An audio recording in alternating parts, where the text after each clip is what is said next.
Apakah setiap siang kamu sering tiba-tiba ngantuk? Sering tiba-tiba lemes atau gak ada tenaga di siang hari? Udah coba buat tidur siang, tapi bangun-bangun kok malah tambah sempoyongan kayak orang berikut ini.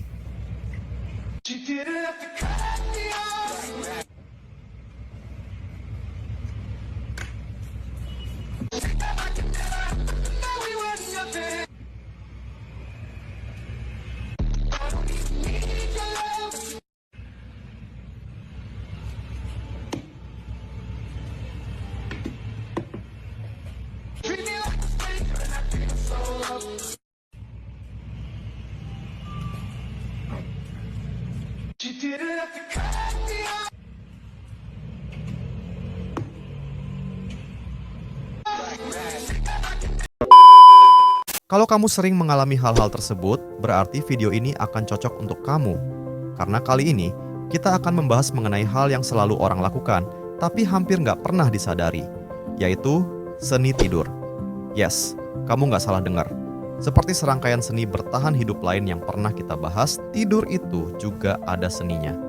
Kita akan membahas tentang prinsip dasar dan keajaiban dari siklus tidur yang bisa kita manfaatkan. Kenapa sebagian orang bangun tidur dengan energi yang terisi penuh, dan kenapa sebagian orang bangun tidur justru makin lemes dan nyawanya seolah-olah menguap entah kemana. Terakhir, kita akan membahas salah satu teknik tidur paling ampuh yang namanya power nap, yang bisa mengisi ulang energi kita dalam waktu yang singkat atau terbatas.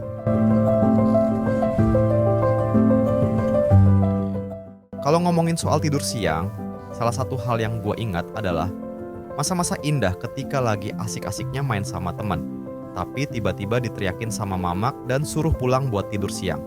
Jujur, dulu gue benci banget sama tidur siang, sebelum akhirnya, seiring dengan bertambahnya usia, gue menyadari kalau tidur siang itu ternyata adalah sebuah kemewahan di dunia orang dewasa.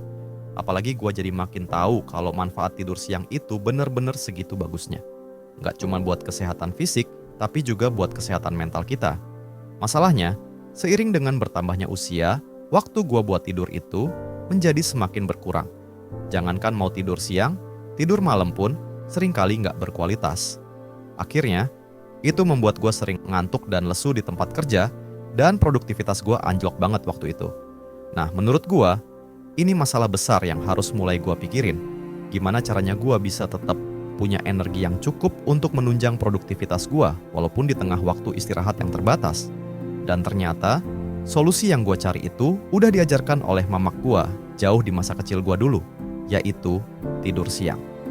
Dalam perjalanan gue, selama mempelajari tentang rahasia dan keajaiban tidur yang bisa kita manfaatkan, gue menemukan bahwa kunci tidur siang yang baik adalah memahami apa yang terjadi di otak kita saat kita tidur. Saat pertama kali tidur di malam hari, di awal-awal kita mengalami fase tidur ringan yang berlangsung sekitar 25 menit. Ketika kamu bangun dari light sleep, biasanya kamu merasa segar karena otakmu masih cukup aktif atau belum sepenuhnya istirahat. Namun, jika kamu pernah bangun di tengah malam dalam keadaan linglung, kayak di video tadi misalnya, itu tandanya kamu bangun ketika berada di fase deep sleep. Alasan kamu merasa linglung saat itu adalah karena aktivitas otak sangat melambat selama deep sleep. Setelah deep sleep, kita memasuki fase REM sleep, yaitu fase bermimpi. Jika kamu pernah bangun dan ingat mimpi-mimpimu, itu karena kamu bangun saat sudah berada di fase REM tidur. Nah, kunci dari tidur siang yang baik adalah selalu bangun saat tidur ringan. Jadi sederhananya gini, saat kita tidur, kita bisa membaginya menjadi 3 langkah. Pertama, fase light sleep, kemudian mulai masuk fase deep sleep, dan terakhir kita masuk fase REM sleep, yaitu fase di mana kita mulai bermimpi. Setelah kita menyelesaikan 3 langkah ini, kita akan mengulang siklus tidur dan kembali ke fase light sleep lagi, begitu seterusnya. Jadi, kunci tidur siang yang baik adalah tidur siang yang singkat sekalian, misalnya 15 menit, atau panjang sekalian, misalnya 90 menit atau 6 jam sekalian. Gak bisa di tengah-tengah. Karena kalau kita bangun di tengah-tengah, berarti kita bangun saat masih ada di dalam fase deep sleep, di mana aktivitas otak kita lagi istirahat total atau sangat lambat saat itu. Kita udah bahas 3 fase tidur di segmen sebelumnya, dan bagaimana aktivitas otak di setiap fase tidur tersebut dapat menentukan besarnya energi kita saat bangun. Kita udah tahu untuk bisa bangun dengan keadaan berenergi, Kita perlu bangun saat masih di fase light sleep atau bangun saat sudah masuk fase REM sleep. Buat kalian yang kayak gua, nggak punya kemewahan waktu untuk tidur siang dalam waktu yang lama, artinya kalian bisa manfaatkan fase light sleep. Atau istilahnya, bangun saat masih belum ketiduran banget.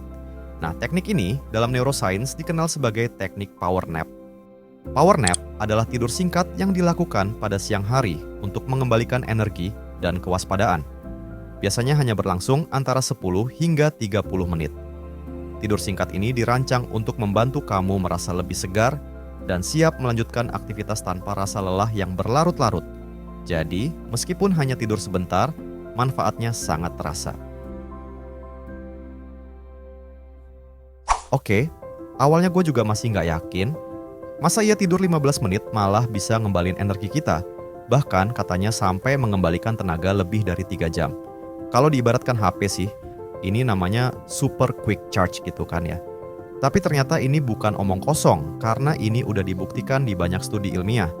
Misalnya, sebuah studi dari NASA menunjukkan bahwa tidur siang selama 26 menit bisa meningkatkan kinerja hingga 34% dan kewaspadaan hingga 54%. Ini berarti bagi orang biasa kayak kita, power nap juga bisa dimanfaatkan untuk meningkatkan kemampuan kita dalam melaksanakan tugas-tugas kritis, seperti mengemudi atau bekerja di shift malam. Nah, sekarang kita bahas terkait kapan waktu yang tepat dan berapa lama melakukan power nap. Secara teori, sebenarnya nggak ada waktu yang tepat karena power nap bisa dilakukan kapan saja ketika kita udah mulai lelah dan mau mencoba mengisi ulang tenaga kita di sela-sela waktu yang terbatas. Berdasarkan pengalaman pribadi gua, power nap biasanya paling efektif dilakukan antara pukul 1 siang hingga 3 sore, saat tubuh alami mengalami penurunan energi setelah makan siang. Pada waktu ini, gue juga cenderung merasa lebih mengantuk. Tapi ini balik lagi ke alur rutinitas kalian ya. Inti dari power nap sebenarnya bukan kapan, tapi berapa lama. Pertama, 10 hingga 20 menit adalah yang paling disarankan. Tidur selama ini cukup untuk mengembalikan energi tanpa mengganggu tidur malam. Kamu akan bangun dengan perasaan segar dan tidak merasa pusing. Kedua, berdasarkan beberapa penelitian, 30 menit juga bisa efektif.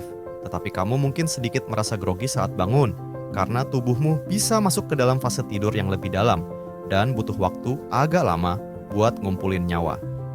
Terakhir, 90 menit. Jika kamu merasa butuh pemulihan yang lebih intens, tidur yang lebih panjang, sekitar 1 siklus tidur penuh dapat memberi dampak yang besar. Tidur sepanjang 90 menit juga memungkinkan tubuh melalui fase REM.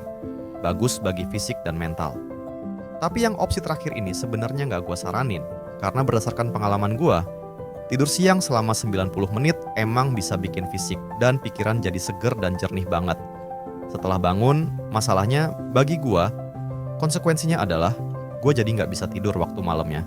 Ini akhirnya sedikit berdampak pada rutinitas normal gue yang jadi sering keganggu kalau tidur siang di atas 20 menit. Pada akhirnya, gue sendiri selalu pakai opsi yang pertama, karena itu yang paling tepat buat gue. Bagi kalian yang mau power nap, ya disesuaikanlah dengan kebutuhan dan rutinitas kalian seperti apa. Sebagai penutup, ingatlah bahwa mengambil jeda istirahat sebentar dan kembali lagi bekerja saat sudah siap akan lebih baik daripada terus bekerja dengan kelelahan. Istirahat adalah bagian dari proses untuk mencapai hasil yang lebih baik, bukan penghalang untuk mencapai tujuan. Kadang, langkah mundur sejenak dengan tidur siang bisa memberi dorongan yang lebih besar untuk melangkah lebih jauh. Power nap bukan hanya tentang tidur sejenak, tapi tentang memberi otakmu waktu untuk meriset dan kembali lebih kuat. Jadi, jangan ragu untuk memberi tubuh dan pikiranmu waktu istirahat yang layak. Karena dengan energi yang terisi ulang, kamu akan lebih siap menghadapi tantangan berikutnya dengan lebih baik.